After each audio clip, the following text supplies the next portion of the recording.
2024 का बहुप्रतीक्षित thriller blockbuster ए quite place का आक्रमण दिवस आखिरकार आ गया है। आइए पहले दिन पर वापस जाए जब राक्षस आए थे और प्रलय के दिन का डर महसूस किया था। एक सामान्य दिन, मीना जो कैंसर से पीड़ित थी को अंततः नर्सिंग होम छोड़ने और शहर आने का अवसर मिला, लेकिन इस समय सांसारिक परेशानियों का उसके लिए कोई मतलब नहीं था। मीना सिर्फ हार्लेम जाना चाहती थी, पिज्जा की दुकान पिज्जा का एक टुकड़ा खरीदने के लिए थी, लेकिन वह वहां थी। इस समय नज लुबेन को एक फोन आया और उसने यात्रा को जल्दी समाप्त करने के लिए सभी को घबरा दिया। हालांकि मीना पिज्जा के प्रति बहुत जुनूनी थी, फिर भी लुबेन अनिच्छा से कार में बैठी, लेकिन अजीब बात यह थी कि जैसे ही कार स्टार्ट हुई सभी लोग कार के पीछे की ओर चलने लगे। आखिरकार मीना को कुछ असामान्य दिखाई दिया, लेकिन जब उसने कार से बाहर देखा, मीना लड़खड़ाते हुए कार से बाहर निकली और पूरी दुनिया धुएं में लिपटी हुई लग रही थी। इससे भी अधिक भयानक बात यह थी कि जैसे ही उसने आवाज लगाई, उसके सामने वाला आदमी कोहरे में खींच लिया गया और फिर धीरे धीरे कोहरे से एक भयानक आकृति उभरी। मीना अचानक जाग गई। जैसे ही उसने आवाज लगाई, उस आदमी ने उससे कहा कि वह आवाज न करे। तभी मीना को एहसास हुआ कि सभी लोग थिएटर में हैं और उसके चारों ओर एक मौत का सन्नाटा था। घाव पर चोट लगी थी और वह आधी मर चुकी थी। उसने आवाज निकालने की हिम्मत नहीं की। एक छोटी सी आवाज। मीना को यह जानकर आश्चर्य हुआ कि लुबेन यहाँ थी और उसे वह बिल्ली मिल गई थी जो उस पर निर्भर थी। ऊपर से हेलीकॉप्टरों की आवाज सुनाई दे रही थी। सेना लगातार रेडियो के माध्यम से सभी को याद दिला रही थी कि कोई शोर न करें, लेकिन राक्षसों को आकर्षित करते हुए पूरा थिएटर मीना के हाथ से भाग गया। जल्दी से उसका पीछा किया, लेकिन पाया कि जमीन टूटे हुए कांच से ढकी हुई थी। थोड़ी सी हलचल होने पर बिल्ली का बच्चा, लेकिन सौभाग्य से मीना की त्वरित दृष्टि और तेज हाथ थे और उसने फायदा उठाया उस क्षण जब राक्षस ने बिल्ली को अपनी बाहों में जकड़ने के लिए दरवाजा तोड़ दिया। राक्षस ध्वनि के स्रोत की तलाश में था। जैसे ही थूकने वाला तारा लुबेन का चेहरा देखने वाला था, वह फिर से सड़क पर आ गया। सैन्य सायरन। मीना ने सावधानी से अपने चेहरे पर लगी धूल को पानी से पोंछा। उसकी कमर पर लगा दर्द निवारक पैच बहुत पहले ही अपना असर खो चुका था। तभी जब कैंसर के कारण होने वाला दर्द उसे सताता रहा तो उसके आसपास के सभी लोग अचानक छत की ओर भागे। राक्षसों को रोकना चाहता था। यह अन्य शहरों में फैल गया और यहां से निकलने वाले सभी पुलों को नष्ट कर दिया। ये देखकर कि उसकी आशा टूट गई, लाओ हेई खुद को और नहीं रोक सका और उसने अपना मुंह ढक लिया। लेकिन लाओ हेई के पास उसे मारने के अलावा कोई विकल्प नहीं था। लेकिन एक के बाद एक लहर। मीना पहले ही मरने वाली थी। जब उसने लुबेन से कहा कि उसे पिज्जा का एक टुकड़ा खरीदना होगा, बिजली अचानक कट गई और फिर डीजल जनरेटर स्वचालित रूप से काम करने लगा। जनरेटर बंद करने के बाद लुबेन घर के बाहर भागा। शोर अचानक बंद हो गया, जैसे ही उन दोनों ने राहत की सांस ली। अगले दिन मीना ने अपना दुख सहा और सड़कों पर आ गई, जो राक्षसों द्वारा नष्ट किए गए खंडहरों से भरी हुई थी। इस समय हेलीकॉप्टर ने एक बार फिर सभी को याद दिलाया कि सेना ने दक्षिणी बंदरगाह पर एक निकासी बिंदु स्थापित किया था। राक्षस तैर नहीं सकते थे, इसलिए शहर के सभी राक्षस बेचैन हो गए।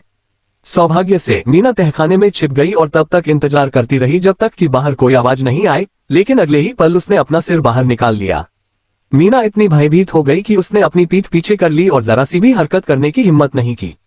सौभाग्य से राक्षस को उसकी उपस्थिति का पता नहीं चला और सैन्य रिपोर्ट सुनने के बाद वह फिर से सड़क पर आ गई। बचे हुए लोग बाहर आ गए और बंदरगाह की ओर चल दिए, लेकिन वे 3 सेकंड के लिए झिझके।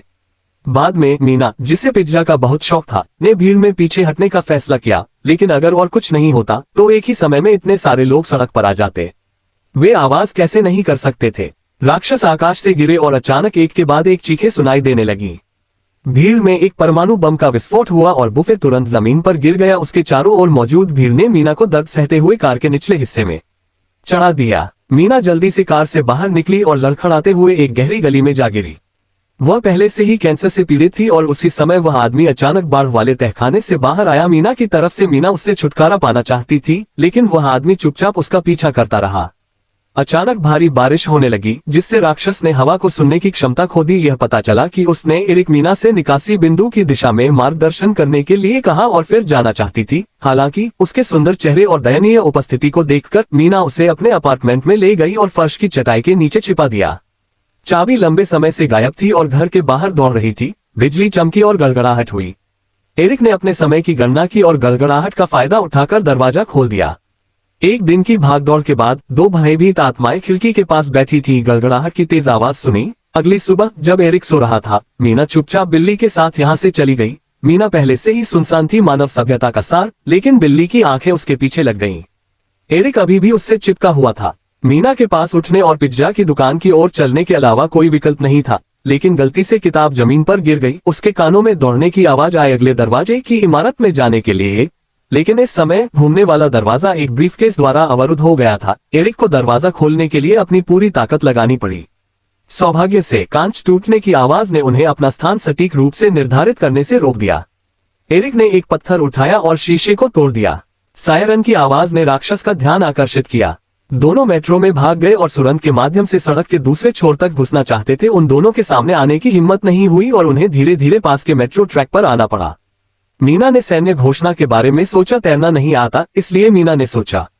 दोनों पानी के पास आए, लेकिन इससे पहले कि वे दूर जाते, उनके सिर के ऊपर छेद से एक धीमी दहाड़ सुनाई दी। हालांकि पानी की आवाज आ रही थी, प्रवाह उनके ठिकाने को छिपा सकता है। राक्षस का आमने सामने सामना करने से एरिक अभी भी घबरा गया है। मुझे नहीं पता कि मैं कैसे सांस लूं, मेरे मुंह से गलती से निकली आवाज ने राक्षस को तुरंत सचेत कर दिया। जैसे जैसे पानी का स्तर गहरा होता गया, वे दोनों और राक्षस पानी में समा गए। राक्षस, जिसमें पानी का कोई गुण नहीं था, जल्द ही पानी में डूब गया, जबकि मीना और एरिक निजी तौर पर भाग निकले और अंततः पानी से बाहर निकल आए। छेद, दोनों ने संघर्ष किया। मीना जमीन से बाहर निकली और पता चला कि यह एक चच था। दिन भर तेज गति से पानी निकलने से मीना, जो कैंसर से पीड़ित थी, बेहद दर्दनाक हो गई। इसलिए एरिक ने एक डॉक्टर से पूछने की पहल की और उसके लिए दर्द से राहत पाने के लिए फार्मेसी में गया। लेकिन इस समय बिल्ली अचानक प्रकट हुई और एरिक को चौंका दिया। दर्द निवारक दवा सफलतापूर्वक मिल गई और वह वापस आ सका। किसी चीज से आकर्षित होकर वह अचानक एक निर्माण स्थल में भाग गया और एरिक को उसका पीछा करना पड़ा। सौभाग्य से एरिक की खोज नहीं की गई, लेकिन बिल्ली चुपचाप एक ऊंचे स्थान पर चढ़ गई।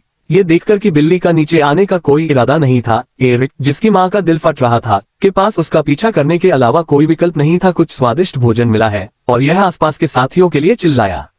एरिक ने देखा कि दूसरा पक्ष खाना शुरू कर रहा है, इसलिए वह सावधानी से बिल्ली की ओर चला गया। सौभाग्य से पूरा राक्षस वहां नहीं रुका जहां वह था। एरिक ने तुरंत बिल्ली को अपनी बाहों में डाल लिया और चर्च में लौट आया और दर्द निवारक दवाएं लगाई और फिर धीरे धीरे ठीक हो गया। और जल्द ही वे दोनों एक दूसरे का समर्थन करते हुए उस स्थान पर आ गए। वे एक दूसरे के बारे में सोच रहे थे। पिज्जा की दुकान पहले से ही खंडहर थी। मीना अगले दरवाजे पर आए और पता चला कि उसके पिता एक पियानो वादक थे और इस बार में प्रदर्शन करने के बाद वह उसके लिए पिज्जा खरीद कर लाते थे। उसके पिता, लेकिन वह बहुत पहले ही कैंसर से गुजर गए, इसलिए मीना को दर्दनाक भावनाओं से मुक्त करने के लिए पिज्जा उसके पिता की याद बन गया। एरिक ने मीना के लिए एक मुंह काट जादू करने का जोखिम भी उठाया। मीना बेहतर महसूस कर रही थी। दोनों बालकनी में आए। एक मालवाहक की दहाड़ ने उनका ध्यान आकर्षित किया, लेकिन मीना ने अपना स्वेटर उतार दिया और उसे एरिक पर डाल दिया। लेकिन मालवाहक जहाज की आवाज ने राक्षसों को किनारे की ओर आकर्षित किया। ये राक्षस तैर नहीं सकते थे और केवल मालवाहक जहाज पर सवार मनुष्यों को घूर सकते थे। दोनों सावधानी से सड़क पर चले गए और बाद में कार में छिप गए। वह हाथ में था, लेकिन उससे बाहर निकलने की कोशिश बस एक कल्पना थी। इस समय मीना ने एक निर्णय लिया जो कई वर्षों से उसके पास थी, और एरिक पहले से ही रो रहा था जमीन से ऊपर। उसने एक क्रॉबार का उपयोग किया और कार के रियरव्यू मिरर को तोड़ दिया। सायरन ने तुरंत राक्षसों का ध्यान आकर्षित किया, ये देखकर कि किनारे पर सभी राक्षस आकर्षित हो गए और किनारे की ओर चला गया। कांटेदार तार की बाड़ को पार करने के बाद एरिक ने गलती से खाली मंडप को जमीन पर गिरा दिया।